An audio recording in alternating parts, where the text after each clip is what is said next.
Antes de comenzar con los temas que traemos para este pleno, nos gustaría destacar un asunto, y es que el defensor del pueblo, Jesús Maeztu, curiosamente empieza hoy el primer día de su mandato en funciones. Como la verdad es que esto ya es una tónica común, no solo a la Defensoría del Pueblo, que como les decía empieza hoy, sino algo común en el resto de órganos de extracción parlamentaria, como ya sabéis. Tenemos en las mismas circunstancias, en un limbo administrativo, por decirlo así, al presidente y al Consejo de Administración de la RTVA, tenemos al Consejo Audiovisual de Andalucía y tenemos a la Cámara de Cuentas. Curiosamente, la Cámara de Cuentas, bueno, saben la relevancia que tiene el órgano, y ayer supimos cómo se podría haber eliminado alguna información sensible relativa al caso de los ERE, ¿no? Entonces, bueno, nos parece, todos son órganos importantes, pero el caso de la Cámara de Cuentas quizás especialmente. Son 4 instituciones con miembros en funciones o con su mandato expirado, pero que no se renuevan por el bloqueo expreso del Partido Socialista, ¿vale?, del Gobierno de Susana Díaz y del partido que lo sustenta. Al final está hurtando la participación de todos los ciudadanos y ciudadanas que han votado a otros partidos que no sea el Partido Socialista, pero cuyos votos valen igual.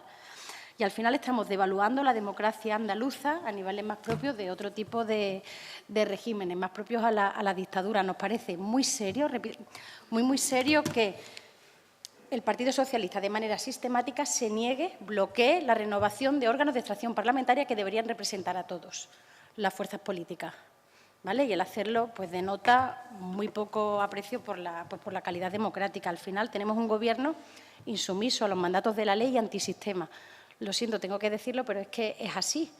Van pasando las semanas, los meses y vemos como no hay ninguna voluntad de renovar los órganos. ¿Por qué? Sencillamente porque no les conviene en esa patrimonialización tan propia del Partido Socialista Andaluz de las instituciones. Parece que son suyas, son los míos los que están en las instituciones y aquí no se renueva. Como la ley tiene que establecer el funcionamiento en funciones, hasta tanto no haya renovación, aquí no pasa nada y continuamos así, llevamos así toda la legislatura.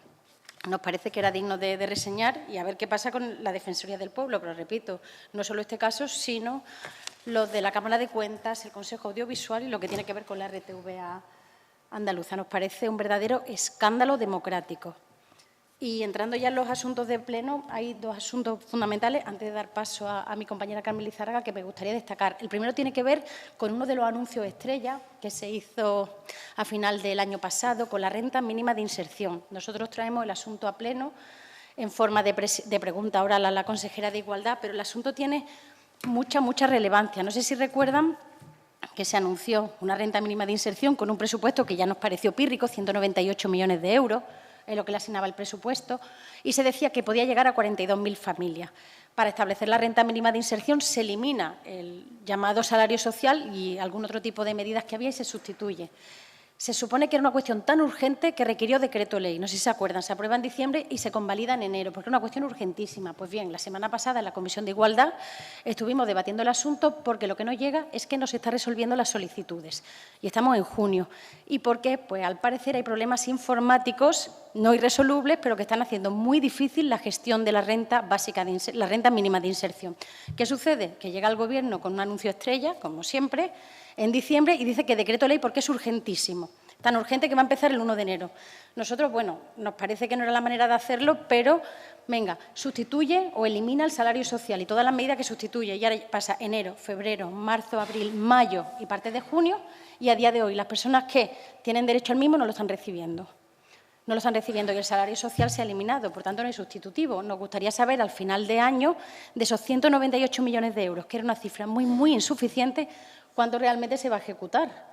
Porque, claro, empiezan ahora a dar solicitudes a todo el mundo, a resolverlas favorablemente o el presupuesto no se va a ejecutar, ¿vale? Con lo cual, nos parece un escándalo, porque es que hablamos de personas que tradicionalmente no tienen voz, con lo cual no los escuchamos quejarse, pero es que es la parte más afectada, son las personas más golpeadas de nuestra sociedad. Pensar en las crisis, las cifras enormes que tenemos de pobreza, de exclusión social, ¿no? Y no... Una medida como esta, que se vendió además como una medida estrella, pues no se está aplicando en la realidad. Repito, estamos a junio, ha pasado casi la mitad del año y a día de hoy no se están resolviendo favorablemente estas solicitudes. Llevamos 3 años denunciando que la realidad de Andalucía no es la que nos ofrece el Gobierno, sino que la Andalucía oficial no es igual a la Andalucía real y que las cifras oficiales no tienen nada de verdad. Cada vez que ponemos estos asuntos sobre la mesa, los traemos al Pleno, nos dicen que somos tenebristas o que queremos cargarnos los servicios públicos, etcétera. Llevamos 3 años planteando medidas contra la pobreza y la exclusión social. procedimientos de emergencia ciudadana, la ley antidesahucios y contra la pobreza energética, la ley de titulizaciones, la ley del 5% del PIB para educación. ¿Y qué es lo que hace Susana Díaz una y otra vez? Votar con la derecha de Ciudadanos. Una y otra vez se niega a medidas que ayudan a las personas más desfavorecidas de esta tierra y vota con la derecha.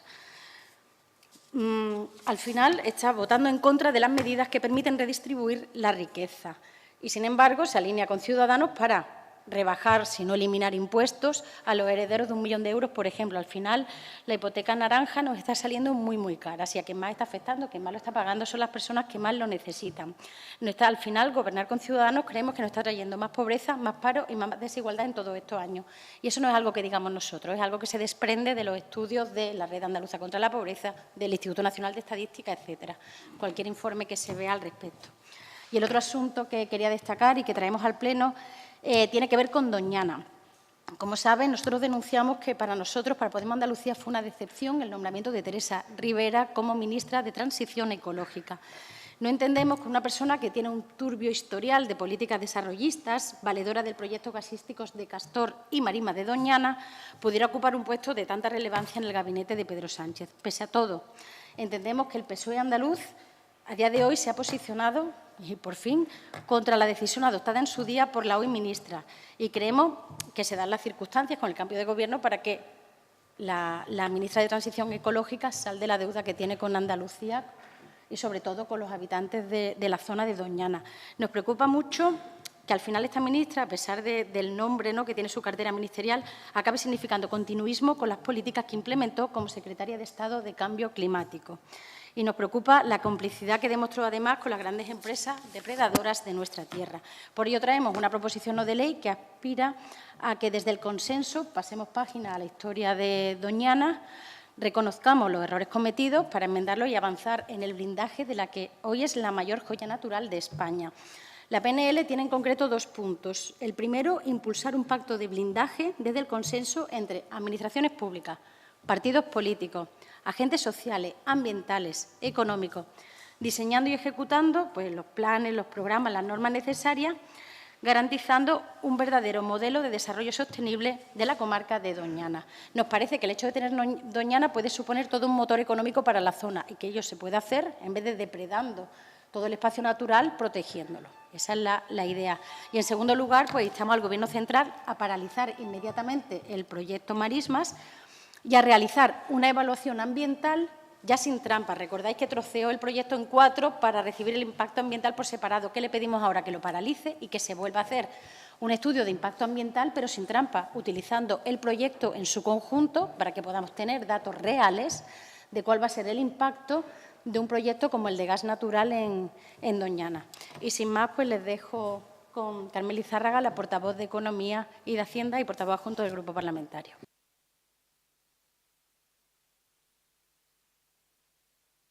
Muchas gracias, Esperanza.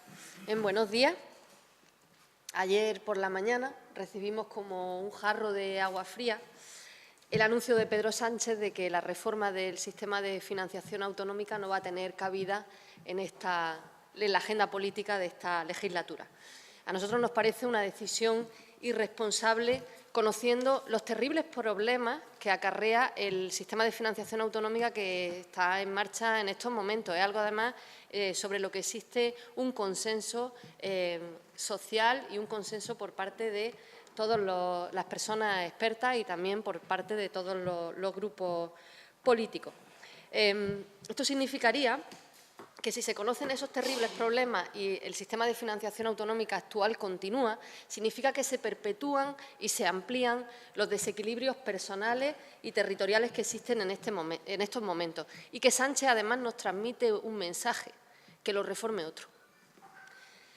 Porque no hay tiempo material para hacerlo en esta legislatura. Esto no lo podemos entender. ¿Cómo es posible que sí hubiera tiempo para Mariano Rajoy y no haya tiempo para Pedro Sánchez? No tiene sentido que la reforma de financiación autonómica, que era la prioridad número 1 de esta tierra, se haya caído de la agenda del Gobierno socialista de Pedro Sánchez, cuando también era la prioridad número 1 de Susana Díaz, y que yo sepa, estas personas militan en el mismo partido. Nosotros lo que decimos es que está todo listo para reformarlo. Tenemos los informes del Gobierno central, los informes de los gobiernos autonómicos, tenemos los informes de personas expertas, más informes de personas expertas sobre esas otras personas expertas y, lo más importante, un acuerdo mayoritario que salió de este Parlamento y que tenemos voluntad de que se cumpla. De hecho, la reforma del sistema de financiación autonómica es uno de los acuerdos más importantes de esta legislatura y hemos hecho un enorme esfuerzo para colocar los intereses de Andalucía por encima de cualquier otra cuestión. No nos resignamos a que un acuerdo que se ha hecho con voluntad militante desde Andalucía se quede en el cajón del olvido de Pedro Sánchez. Ha sido, además, un jarro de agua fría, no solo porque va a permanecer una infrafinanciación estructural que deja fuera a 220.000 personas, sino por la sensibilidad de la interlocutora, de la que es ahora ministra, María Jesús Montero. Esperábamos que la reforma llegara pronto. Esperamos, por otra parte, que no sea la cuenta de un rosario de decepciones para Andalucía. Ante este desplante a las necesidades de andaluces y andaluzas, exigimos a Susana Díaz y al consejero Ramírez de Arellano contundencia. No van a estar a la altura si dan el debate por terminado, tal y como pedían con vehemencia para Mariano Rajoy y Cristóbal Montoro. Esperamos que quienes gobiernan Andalucía sepan hacer ver a Pedro Sánchez que la reforma del sistema de financiación autonómica para Andalucía es irrenunciable. La decisión de Sánchez y Montero exige una reunión de los firmantes del acuerdo sobre financiación autonómica en Andalucía, para analizar la situación en la que se queda Andalucía y para conocer de primera mano qué va a hacer Susana Díaz ante este nuevo escenario. Exigimos, además, esta reunión porque lo último que queremos es que la reforma del sistema de financiación autonómica, algo que es fundamental, se vea contaminada por la animadversión que sabemos que existe entre Susana Díaz y el innombrable, por ella, Pedro Sánchez. No queremos que se utilice el sistema de financiación autonómica como arma arrojadiza entre los dos. Lo que tiene que estar por delante es Andalucía. Vamos a pedir también a la ministra María Jesús Montero una convocatoria urgente del Consejo de Política Fiscal y Financiera que nos tememos que se pueda convertir en un escenario de los Juegos del Hambre, donde podría ocurrir justo lo contrario de lo que queríamos. Un acuerdo que tenemos en este Parlamento justo para todas las comunidades autónomas y nos podemos encontrar, en lugar de eso, a todas las comunidades autónomas peleando por más financiación. Tendrá que explicar por qué a Rajoy le daba tiempo y a Sánchez no. También Podemos Andalucía invita al presidente a que venga para hablar con la Marea Blanca, que venga a hablar con los colectivos que están trabajando por la sanidad pública andaluza, con las y los docentes de Andalucía y les explique por qué no vamos a blindar nuestros servicios públicos fundamentales, que explique por qué se van a seguir quedando 220.000 andaluces y andaluzas fuera. Si Sánchez titubea, nosotros lo tenemos claro. Vamos a seguir exigiendo una financiación justa por Andalucía que no deje a nadie fuera. De eso se trataba y de eso debe seguir tratándose.